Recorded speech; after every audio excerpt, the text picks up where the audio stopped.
Hello, hello, hello. Welcome to another fresh episode of Tea With Tay. This episode is proudly sponsored by Lipton, my faves. And I have my friend on the couch today. My friend and former manager. I know that he's being referred to as my former manager, but he is my ex, clearly. I'm not sure. I have a new fresh manager. My issue is, stop introducing me as your former manager Okay, because No, people that's- will now start thinking you fired somebody. I fired you! I know you hate to feel like that, but I fired Temisan, are you. you mad? By the time I was going to move on to the next level in my life, I had to we make a sat decision down, to say, we had a discussion, and we no. both moved on to bigger and better. Yeah, you were overwhelmed by politics, and I'm like, I'm not gonna do that with my brand. And Yes, you but know, I was overwhelmed by politics, and remember me too. I sat down and I told you that the campaign is coming back. no, I had to sit you down You are because sick. you were not admitting that you were told you that overwhelmed. I was. I told you. If you remember, You I told kept you that coasting using Temisan to do. I told you that the campaign is coming back and work is going to be really busy, and that you should like look at getting new management and everything like that. I told you that. I sat you down and I told you. Anyway, that. that's bygone now. So please, Bygones we are are friends bygones. now. Stop introducing me as Eh, just your former but manager. they need context for this our friendship. How did our friendship start? You really want to go down that lane? We should. Where did we meet? We met at Red Media, right? Right, in my agency days. In your agent, in Right. our agent. Well, I mean, I'm still in the agency Yeah, field, you're still but there. I'm still in the 9 to 5 I'm the field. star now. It's fine. Mm. But yeah, we met in our agency days when you were still struggling Ah, and hustling and walking with your leg from office to house to gym. You've been gymming a long time though. I've been gymming. I don't know. I've just been off and on gym. Now my body can really is set. No, but during then as well, you were pretty consistent. Yeah, because I You know. used to walk, you used to trek. No, I don't trek. I dey take Okada. Stop. You should kind used to. I dey take You used to Okada. trek. Are you forgetting? I remember we started going to the same gym at No, some but like- point. I just had to get some cardio in. Before you but- get to the gym. Yeah, but I mean, Okada day. That time, still Okada day now. Okada day. Yeah, and I remember. Now, I was healthy at the time. You Mm, understand? mm. That's when I met you. But you're struggling. You just came back. You know those IJGBs where they come back with just accent and nothing, just accent. I'm not gonna lie, I did come back with accents and nothing. I came back with accents and about maybe like 700 pounds in my Right pockets. now, you today flip. And then flex. I said, I'm going to live in my mother's house in Ajao Estate on the Hmm. mainland. And we are going to rough this thing. So how did you get the Red Media job? So I came to Nigeria in 2017 for Dirty December, funnily enough. Right. 2017 was a pretty tough year for me. In a lot of different How, like aspects. financially? Mentally, just a very, very difficult In the place. UK? In the UK. So you for came here to most clear your of the year. head. I'm mad. I mean, for most of the year, it was a difficult year. Mhm. But I mean, it wasn't like I didn't have a job. I had a job. I just didn't feel fulfilled. I didn't feel like I was doing the things that I wanted to be doing. And then Right. financially, it was tough. But there was no money. It was Mm, I had a tear. yeah. But I remember I said throughout that year, I said I was going to come to Nigeria in December. I was going to do Dirty December that year, Mhm. and I was going to dirty it well. And With your £700? no, are you an idiot? I had money back then. Oh, right. Okay. There was a little bit of money. It wasn't like there was no money, but there just wasn't enough, Mm, right? for the But for lifestyle. that, I remember for that December, that Dirty December 2017, I had been saving up pretty much the whole year to come to Nigeria. to come to Nigeria. Like I remember I'd been sending money to Nigeria ahead of time before I came. Like We changing had to get pounds to to that naira. December. Yes, I'd Right. been changing pounds to naira for pretty much the whole year before I Mm. came. And as you would imagine, it was Dirty December. We had a very good time. Of course. I think I stayed in Intercon Ah, for like 3 weeks, man. I said I'd be Ah. sending money ahead of time. wow. I stayed in Intercon for like 3 weeks. Had a suite. Me and Timini, actually. Shout out to Timini. Lifestyle and we boys. we had an amazing Dirty December 2017. And then when I was leaving, I was going back into a place where I didn't really feel comfortable, a place where I didn't really feel, I just wasn't as happy as I wanted to be. Mm. So now, so Dirty December, carry me come Nigeria. So when I go back to the UK in January, I started applying for I started looking at my field comms and, different things like, what can if I was even going to work in this Nigeria, what could I get? So I went on LinkedIn, I remember, and I started like just emailing like MDs and CEOs of different communications agencies, Insights, and a few others, Red Media being one of them. And I sent a message to Remy at the time. And I remember for a long time he didn't get back to me, so I had to send him a message again. And then he got back to me. He said I should send my CV. I sent him the CV, and then for a long time I didn't. From about that middle of January till earlier February, I didn't hear anything. And then he one day reached out to me and said he wants to give me an assignment. So he gave me like one of these simulations now, write a communications plan for a presidential candidate, something, how would you go about it, etc. So I sat down, I wrote the plan, I sent it in. A few days later, he now said that he wanted me to meet, he wanted me to do an interview with the MD, it was the MD of Red at the time, or the CEO of Red, Alex Yangs. Alex Yangs, yes, right. It was Alex Yangs. So I sat down, I did an interview with Alex. And Alex, amazing, very amazing. But when it came to offering the salary, if you hear what Alex called for me, don't even say it on this podcast, please. I said, Alex, na London I come from. Alex said, it's the market. I said it's the market. And you know how Alex speaks now. His accent. He was like, he can't. What if I come? I see that I don't like it, and I go back to the UK after 3 to 6 months. They would have thrown money away. They would have thrown money away as a company. But for some reason, what were you planning to earn though? Temisan, I don't know. You that were struggling, you're struggling in UK. You want to come and earn more than do you know the issue? I just needed a way out. I needed a way out of the UK. I needed like a reset. So even in my mind when I was coming, I didn't think I was coming. I've been here almost 5 years now. I didn't think I was coming. I was going to stay this long. I think 1 year you run the campaign or you do whatever you need to do. And you. Also, you had politics in mind when you're coming. I had politics in mind. So when I came, why politics? I will go into that. When I came and I spoke to Remy, I told him about a little bit about what I do in the UK. I'm into politics, this, that, which is where the politics thing came about. Now, you say why politics? It's interesting because I'm also one of those children. You know when you hear parents threatening their children in the UK or in America, whatever, that we're going to send you back to Nigeria. We're going to send you back to Nigeria. I'm a product of a child that was sent back to Nigeria when I was 16. So at the time, I wanted to do performing arts. Remember, I told you this thing. It's true. You were not to get talented. You should performing arts. Are you an idiot? I had talent. I had talent. Okay. I was talented. I wanted to do performing arts. So I completely failed my GCSEs, which is the WAEC equivalent, which is equivalent to WAEC. Clearly, there's a... Completely failed. And so my mother now finally said, I'm going to send you back to Nigeria. It's real. It's happening. So you came? I came home. I came when I was 16. My mother sent me back to Nigeria to my father. I can't believe I'm actually saying this. Gosh. My mother sent me back to Nigeria when I was 16. And she sent me back to my father. And I went to boarding school. Let's just leave it there. Like I went to a boarding school in Abeokuta for 2.5 years. IJGB. Which IJGB, exactly. And that's where, it's funny because that's where the love for politics started. So government was literally my best subject at the time. And then in that school, I started debating as well. And a lot of the debating topics were current affairs topics. So I had to do a lot of research at the time. At the time, it was Yaradua that was president and, different things in the country. You know what's so funny? I was one of the best government students in school. How did I develop such political apathy? Because I really, the only reason why I even hear about politics or care about politics, and that's why I actually brought you on the show, because I need us to have this conversation about politics. And this episode is going to be called Nigerian Politics for Dummies, because I'm one of the dummies. There are no dummies. I think political apathy a lot of it comes from the fact that our government has failed us for years, right? So we're forced to be a government by ourselves. You're forced to provide your own water, your own lights, your own security. You and your estate people probably come together and pay for some sort of estate security and things like that.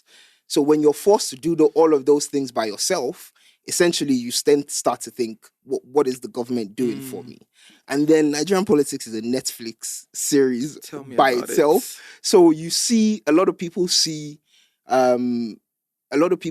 how it's almost a joke. Almost. Sometimes it's almost a joke. Like some of the things you hear, snake swallowed money, this one cat. Like some of the things you hear, it's almost a joke. So a lot of people just refrain from getting themselves Also, it's a involved very in it. dirty game out there. I wouldn't say it's a game, and it's is it dirty? It's the people in it that are dirty. Politics is just a game, but a system is only as good as the people you have inside. If you leave it for dirty people to play with, it's always going to be dirty people that are there. I always say, how do you have rotten fruit at the bottom, but you're looking for ripe fruits at the top? It's impossible. Like Nigerian politics, it has degraded massively from the bottom for a very, very long time. And it's the negligence of citizens to not pay attention to local politics, not pay attention to who your House of Reps, person may be, who your senator may be, and only pay attention to presidency. Yes. And then eventually you realize that you don't have as much say as you want to on this presidency thing, if you understand what I mean. You have more say when it comes to choosing your local government chairman or your ward members. A lot of Nigerians haven't focused on politics where it needs to be focused on. And that's at grassroots level. That's at local level. You speak to a lot of people and you ask them, you support somebody, but are you involved in politics at your local level? But it's just that most of us don't want to get involved. Like, we don't even know who our ward chairman is. We don't even know where the meetings hold. We don't even know what's happening in Have you tried to find out? Because it's funny, because a lot of these grassroots people that we talk about, ward members, woman leaders, youth leaders, vice chairmen, etc., they are grassroots people, but they are the most organized that you could possibly think of at that level of politics. Every ward has a ward chairman, has a woman leader, has a youth leader, has a deputy chairman, has a secretary. There are then other ad hoc leaders within that ward. The LGA within itself has an LGA leader, has an LGA vice, LGA woman leader, etc. And these people are given powers to carry out their roles. So in Etiosa, for instance, under PDP, the LGA chairman is the number one citizen of the party within that local government. So when they say politics is local, this is what they mean. It's nice to look at politics as a holistic thing where, I want to vote for president, I want to vote for this person.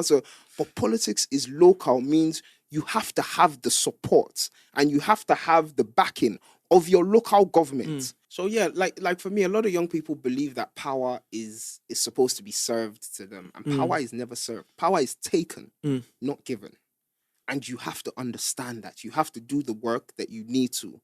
The work required to take power. And trust me, there's a lot of work required to take power. I remember some of the things that me and Mogalu did in 2019. You were on the campaign for Mogalu. Yes, so when I moved back to Nigeria, when I finally got back, I think I had about a week to get myself set. And then the following week, I started at Red. And Remy Kingsley Mogalu was running for president, right? Kingsley Mogalu ran for president. One of the most brilliant men that I've ever worked for. Like the knowledge inside of that man's head is phenomenal. You thought he was going to be like a good president for us, right? Yes, Kingsley would have been a good president. But, right person, wrong platform. And I guess for me, that's what has changed a lot in the past 4 years as well. But I'm sure we'll get to that. Let me not jump. So what was it like running that campaign? Wow. There was a lot of culture shock at the beginning because, I got back, like I said, I think I had a week to sort of figure out that I'm in Nigeria. Shit. So once you got back, you went straight into the job? Yeah, I went straight into the job. I had a week to see that, oh shit, I'm in Nigeria. What have I? Because I sold everything in the UK. Sold my car. I sold everything and moved back home. So, I think the biggest thing for me was the culture shock. Me and Kingsley did about 25 states in the space of, you remember now, I was always traveling. I was never in Lagos. We did about 25 states in the space of 10 months. Like every other candidate has to do this. Yeah, you have to campaign. That's what you call campaigning. You've got to go around the country. If you're running for president, you got to go around the country and tell the people why you want to be their president. Can you sometimes tell ahead if a candidate is not going to win? Because after doing all that hard work, imagine not I don't know how. Of course, you can tell ahead of time if a candidate. Is it the reception of the people that you go to meet. No, it's not reception. Party platforms are a major thing in Nigeria. They're very big. They're very big to whether people win election or not. And to be honest, if you look at countries around the world, in most democratic countries, you mainly have a two-party system, right? Right. If you're in America, if you want to become president, you have to be a Democrat Left or a or- Republican. You've got to be if you're in the UK, you've got to be Labour or Conservative. Macron managed to do it from an independent party. So, like I said, there may be one or two anomalies that you'll find that have managed to do it outside of their major parties in that country. But usually, you have to be within one of the major two. Depending on what side you are, whether fortunately or unfortunately, power at the moment sits on the table of PDP and APC in the country because they have the president. APC. We have an APC president. If you go across states, you have APC and PDP governors. You have APC and PDP senators. You have APC and PDP reps. Once again, there are a few anomaly states like Anambra, where ABGA is pretty prominent over there. But in the majority of the country, I mean, you hear them say APC have 22 governors, PDP has 13 governors. Or, well, 13 minus 5 now because there's a G5 section that's... Wow. But yeah, you hear that a lot. So you can sometimes tell... You can tell when someone is not going to win because... if the platform you're under doesn't give you, I mean, these APC and PDP have been building these structures, for the better part of 20 years. What do you mean by structures? Structures is made up of people. And the way to make sure those people stay with you is to try and gain their loyalty.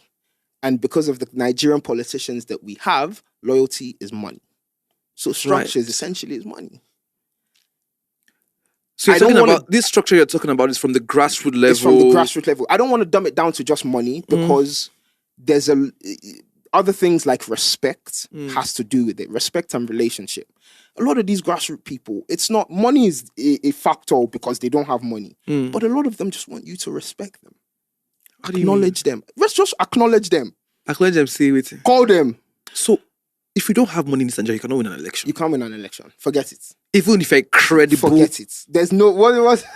I mean, yes, credibility is a major factor. 150%. Credibility, competence, integrity, all of those nice words you like to throw around. They're all major factors.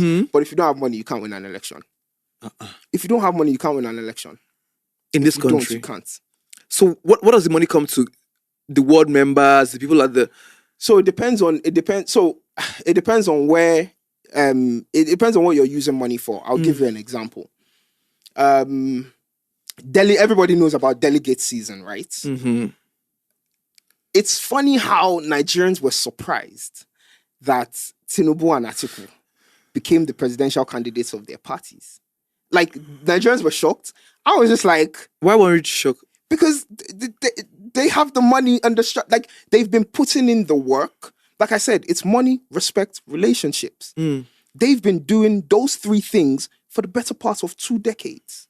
How many delegates does a party have? So, like I said, for PDP did it according to local government. So they chose 1 delegate per local government. Right. So altogether there were 774. I think there were some extra delegates because of party leaders, etc. So there were a few more than 774. But in terms of delegates from your local government, it's 1 person from each local government, and there's 774. So you have to get the majority votes from your local government to then be the delegates that will go to Abuja to go and vote for the presidential candidate. Oh, wait. Do you get it? You go still wait. So you run to be the national delegate. You run to be the national delegate for the party. Yeah. The layers of this thing. That's what stresses me out. But it stresses you, but it's structured. They are the most structured at local government politics that I've ever seen. And when you speak to young people and you tell them, okay, you have a candidate, but are you involved in local government politics? Are you a card-carrying member of any party? Doesn't have to be APC, don't have to be. Are you a card-carrying member of... What do you mean by card-carrying member? Are you a PDP member? If you are involved, if you want to be involved in change, in real change, effective change, impact, because power... the table of power doesn't often jump tables. It's usually the chairs around it that changes. Okay. Your job is to find a way to bring a chair to the table, fit yourself in around the table, figure out the power dynamics around the table and how you're going to move up, and try to make sure impact is your ultimate goal at every level. And that's what the young people are really not interested in. And that's but exactly, are you a card-carrying member of a party? If you're a card-carrying member of a party, do you, and Temisan, let me tell you something, it won't take you much to become a ward leader. It not going to take you much. I get to see why they do. I will just collect my PVC and I'll vote. All you have to do is, they're doing ward meeting, drop 10K so that they can rent chairs and tables. Oh, they have ward meetings. Have ward meetings. Where are these ward meetings? In your local government. Which, so in Etiosa. You don't even know these things. I'll use Etiosa as an example for you. In Etiosa, there are 10 wards. There are 10 INEC recognized wards from ward L1, L2, H1, H2. You have to be a card-carrying member of a party. That's when you can say that you're involved in the decision makings of this country. So you're saying that because we're not actively involved, that's why the change is not happening? Because clearly, if every other young person was involved in these meetings and all these things. Let me put it this way. You don't need 774 good delegates. You need 350, 400. A good presidential candidate will come out. Do you know what the funny thing? These old men that we are talking about, they took power under worst circumstances. They took power from military. They had to kill the likes of this person. I'm like, obviously I wasn't alive, so I'm not gonna. But they had to kill this person, and this person was exiled. The coups. They took power under the worst circumstances, and now it's almost like we expect them to give that power to us because it's our turn. Because we are young, we're the modern generation. We have a new way of thinking. No. And until we force ourselves, until we do the things necessary to take power, when they are done with it, they are going to hand it to their children. They're not, like I said, nobody gives power. It is taken. At a certain level, it's also negotiated. Fine. But power is taken, not given. And if you don't take it, they're going to give it to their children. And it's going to be worse with their children because their children grew up rich. Their children grew up with silver spoons in their mouths. And they also understand the system. Their children also now understand the system. Their children, in fact, are the most disconnected from the people that you will even find. I hope, my prayer, my hope is that Nigerians are ready because 2023, you would have been hearing it. It's very important. It's a very important. Quite. It's probably the most important election since 99. Why? I mean, I understand the situation of the country, but Nigeria has to get it right, number one. Yeah. Number two, it's the first time power is changing hands in the way it is. With social media now, we're now more aware of what we need, and people are now, more people registered for their PVCs this time around, and people now know the candidate that they want that can cause the change that we are looking for.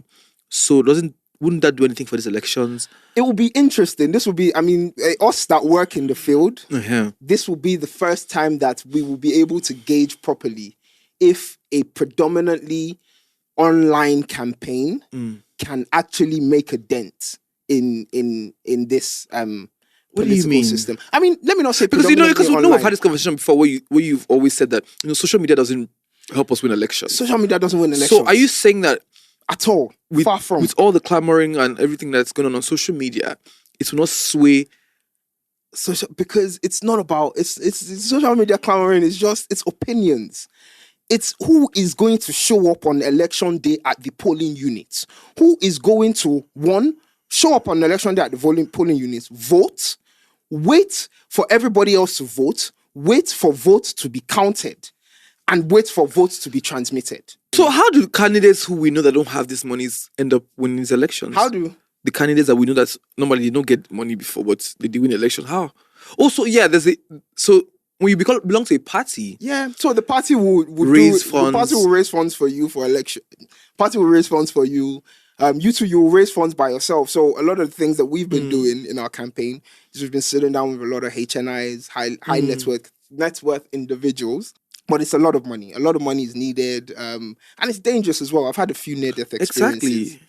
I've had two that Where, like, in this current no in campaign? 2018 for the 2019 election. So the first one, Kingsley Mogalu had a town hall in Akure. It's God though. It's God that has kept me in this My brother, country. God really keep you. In this country, there was another one, Akwa Ibom. We're working for the governorship candidate there once again in 2018. Before I started working for Banky then, we were in the campaign office. This one, we were even the one writing speeches, etc. All of a sudden, from nowhere, from outside the campaign office, nowhere, like They were coming to shoot at him. yeah, no bomb, Bomb, K. they blew up a car. They blew up two cars outside the campaign For office. small politics, when they try to. He says small politics. You think we're talking about? You see why young people are trying not to be. Because let me tell you what it is, right? After imagine you coming back from the UK after studying and trying to move up in life, someone will not come and kill you because of governorship elections. Grab the candidate. Eventually, grab the candidate. As in, protect the candidates. They can't protect the candidates now. But I be the comms person, so I'm next to I'm in the same room as the candidates as always. So then they protect the candidates. Then they protect me. Join. Who are those shooters though? Unknown gunmen. UGM. Wow. UGM of 2018. When we reached, I remember the hotel I was staying at was opposite the candidate's house. In fact, it was the candidate that owned the hotel. When we reached the candidate's house, I used my leg, crossroad, enter my hotel, pack my bag, and come out for the hotel. I don't tell anybody. I stopped one local taxi for Akwa Ibom. I beg. Carry me go airport. It was great experience for me. It made me understand Nigerian politics to a different level, because even after Mogalu, we came back and I did Banky's election as well for Etiosa when Banky ran on the MDP. And once again, that was an independent party. But the work and I was a volunteer in that campaign. But the work that we did, just to be able to pull the amount of votes, the work we did just to be able to pull the amount of votes that we did back then under an independent party. When we go around now, a lot of the big two now, they tell us that now you spoil my votes in that 2019 election. Like, they point at Banky. Like, now you spoil my polling unit. Now you what do you guys think that you guys did wrong with that election? Because Banky looked like he was going to win. In 2019, there wasn't enough time. Right. We ran, first of all, he declared to run for office with like 3 months to go, which is crazy. But one, there wasn't enough time. Two, there wasn't enough money. Money. Factor. Important factor. Time and money. And it takes time to build a structure. How can we get people, especially young and educated people, because there's so much conversation on the internet. And these are people who have opinions. These are people who have studied abroad, who are so educated, but it's just opinions. How can we get them to be part of the political structure in Nigeria? Even if it's not on a candidate level, candidature, or candidature they call it. If it's not on that level, just to be part of it, so that the conversation can change from just, these are the people, we have uneducated people in the world. How can we now move to having the elites coming? So within our political team, we have a saying or a mantra that says you can't hijack a plane unless you are inside. Right. Because you can't, right? If you're a terrorist and you're trying to hijack a plane, are you going to be calling the pilots that, I'm trying to hijack your plane, I need you to break? No. You have to be inside the plane to hijack it. Meaning you have to be in the system to change the system. Right. You have to be in the system to take over the system. It's just very easy for people to say, don't sell your votes. But when the push comes to shove, you have people don't have anything. It's survival. I can say it. I can sit here and say, don't sell your votes. But Temisan, I've been to the wards. I'm around these grassroots people every day. It's hard to say don't sell your votes because there is poverty in the land. Our people are hungry. There is a lot of, there's poverty in the land. People that don't, 5K, where you feel, it is, some person feel go on their knees. 10K, you feel tell person go and do this. Yes, 10K, who do it? There's poverty in the land. So as much as I may not agree with them weaponizing poverty as well, they have no choice. no discredit to anyone, but a lot of, like, look at the ward chairman of this Etiosa now. There, like I said, there are 10 wards in Etiosa. And not just Etiosa, across Lagos, across Nigeria, you'll find that a lot of the ward chairmen are maybe a organizer, maybe... Really? And this is a person in charge of a ward. Maybe organizer, maybe chef, maybe even your security. So why are people like me, are you not ward chairman? Because we think local government politics is... Like I said, I've spoken to a lot of young people. They say local government politics is filthy. Local government politics is dead. Local government politics is... the filthy people are playing with it for you now. That's what's happening. You have to get involved in politics at the local level. You have to pay attention. You have to... Like, it can't be just a subject that's a pass-by. Yes. Because it's important. And... they keep saying we are the leaders of tomorrow, but tomorrow is here. There's no more tomorrow. Already. Tomorrow is here. And for me personally, I think it's... Is it too late for our generation? Maybe. But I would... Really? I would hate my children to grow up saying the same thing. I would hate my children to grow up in the same sort of Nigerian system, in the same... Like, I want my children to be able to say it was our father's generation. What do you even think is going to happen at the 2023 elections? What do I think is going to happen at 20... Father, Lord God. Temisan. Talk now, not be political. Talk now. 2023 is going to be very interesting. I mean, you have 3 major candidates. Maybe Right. Some people will say 4. Some people count Concasso and everything. You have 14 candidates altogether, Sha. But you know that there's a particular candidate that's Peter Obi. Everybody's leaning towards Peter Obi. Yeah. So are you saying it's mostly just social media? Or No. I'm not saying... because really and truly, I think we've also come to a point where we're exhausted. I mean, you're seeing And now- he's like a breath of fresh air right now. So, but what do you think? Because you are more politically invested. We're just looking at it from the angle that we need a savior. It might as well be Peter Obi. First of all, there's no such thing as a savior, especially in politics. No, right now when Nigeria is, Remove your mind from that savior complex, because you'll be so disappointed. Even when your savior comes in, you'll be so disappointed, it will be unreal. So let's remove your mind from the savior complex, or from that savior idea, 1. Number 2, it's difficult to say. Like, this is the first time... that's you. I don't say you get vested interest. Better open your mouth and talk. You're the part of the problem of this country. Don't reach this one up and down. See the way I'm sweating. You will sweat. But this question, you go answer. What is going to happen? Okay, so there needs to be... There's a formula to win this presidency, right? Right. You need to win absolute majority. Right. And then you need to get 25% in 2/3. In 2/3 of the states in the federation. So you need to get 25% of the vote in about 24 states. I see a situation, because it's still too early to tell. Right. But I see a situation where maybe somebody wins majority, but nobody gets the formula. So nobody gets 25% in 24 states. Right. At which point, you have to go to a second ballot. Are you with me? When you go to a second ballot, your second ballot is then between your top 2 candidates. Your top 2 people that picked up the most amount of votes in your first ballot. I think that it's going to be very difficult for Peter Obi to win first ballot. Because, like I said, structures have been built for decades. It's not impossible. Please, obedient people, don't kill me. I want them to come after you today. Which mean come after me? Obedient people, don't kill me. It's not impossible. It's just incredibly difficult. Why?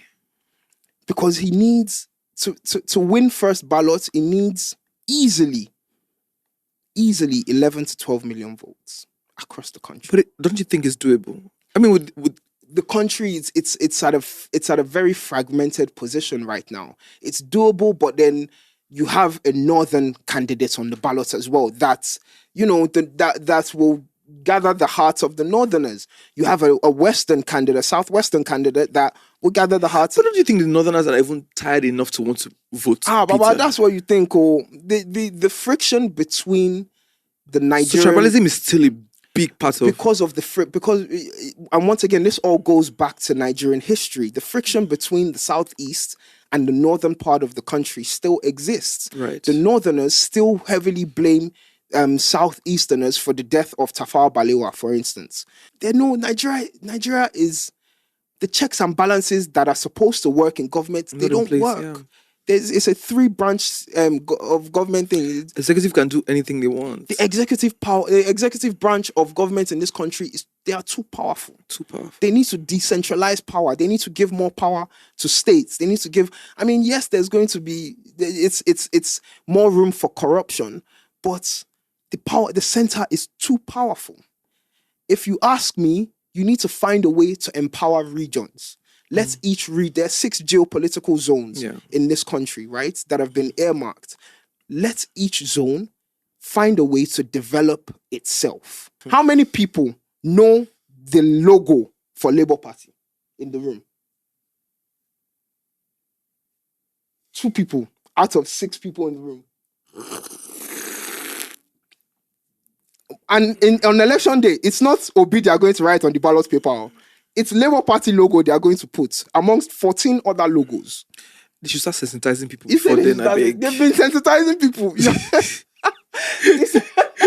They have been sensitizing people. And then, so that's one. Because election day is a different ball game to campaigning. People even travel on election day to avoid. People will travel to avoid things. I remember the last election, 2 women, I was at the polling unit in Marwa for 48 hours. I had no bath. 2 women came out of the polling unit, saw Banky, and they were like, I fair vote for ati bagbe. It's a lie. Party logo, and party logo, no. I swear to you. They said they had forgotten his party logo, that they wanted to vote for him, but APC. Jesus. Literally uttered to the candidates in front of him. And like I said, politics is local. So as much as it is about winning the presidency, it is about governors delivering their states.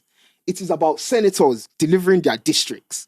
It is about reps delivering their local governments. Assembly candidates delivering their constituencies. So as much as Atiku or Tinubu or whatever have work to do, it's also about the structure that that trickles all the way down. Love does not win elections. Love does not win elections, my dear. There's no love. No love. Zero love. Please. Which is why I keep saying, if you have a candidate that you actually believe in, support him. Whether that's financially, whether that's posting on social media. I'm praying for all of them.